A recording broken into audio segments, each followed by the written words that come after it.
Hey guys, welcome back to my YouTube channel.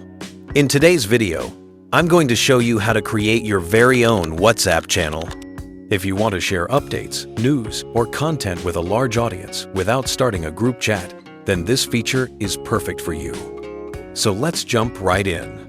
First, open your WhatsApp app and head over to the Updates tab. That's the tab right next to your chats. Once you're there, look for the three dots icon at the top left. You'll see an option that says Create Channel. Go ahead and tap that. Now, WhatsApp will show you a few intro screens about how channels work. Just tap Continue to move through them. Next, it's time to set up your channel.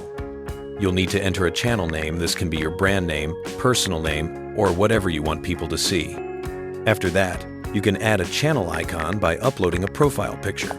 And you also have the option to write a short description so people know what your channel is about. Once everything looks good, tap Create Channel at the bottom, and that's it. Your WhatsApp channel is now live and ready for you to start posting updates.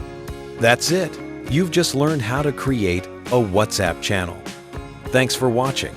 And don't forget to like this video and subscribe for more helpful tutorials. See you in the next one.